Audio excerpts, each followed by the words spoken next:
Leur vie est digne d'un véritable film. Mariée en 1987 avec Bernard Tapie en Grèce, Dominique Tapie a vécu avec son mari toutes les épreuves, les joies et les peines que la vie et le monde des affaires leur ont imposées. Mais tout ça s'est arrêté une nuit d'automne 2021, le 3 octobre.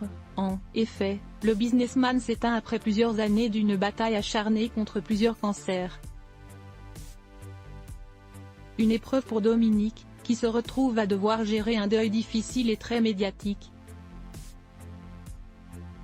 Comme elle le raconte dans son livre, Bernard, La fureur de vivre, sorti ce mercredi.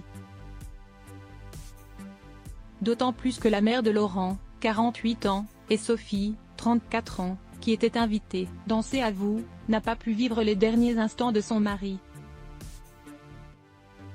Malheureusement, je n'étais pas là pour. Enfin j'étais là mais j'étais endormie, j'étais tellement fatiguée. Mais je n'ai pas eu son dernier souffle. J'aurais voulu le prendre dans mes bras. Il est parti comme ça, a-t-elle révélé, avec beaucoup d'émotion dans la voix. Il faut dire que comme elle l'a expliqué plusieurs fois, la septuagénaire était épuisée d'avoir soutenu son époux pendant plusieurs années sans faillir. J'étais dans le déni le plus total et n'imaginais même pas qu'il puisse mourir de cette façon, malgré la dégradation de son état physique. Je ne l'ai pas quitté du tout. On n'a pas eu une aide ou une infirmière qui ait pu rester, sauf la dernière nuit, parce que le professeur Spano, l'oncologue de Bernard Tapie, note de la rédaction, avait sans doute anticipé que. Moi j'étais dans le déni le plus total, je lui ai dit, tu sais, ce n'est pas la peine de me mettre cette infirmière parce que la nuit, depuis 2-3 jours, il ne me réveille plus. J'étais épuisée.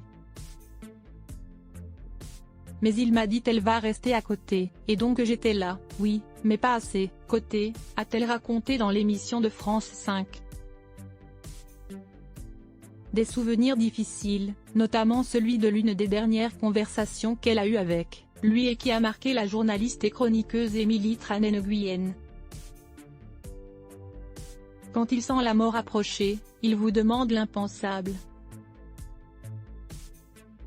Il vous de partir avec lui demande-t-elle. Une question à laquelle Dominique Tapie a répondu par la négative, « Je suis désolée mais je suis pas prête, je ne suis pas prête à partir ». Et on imagine bien la douleur de revivre ces mots, à peine un an après sa mort.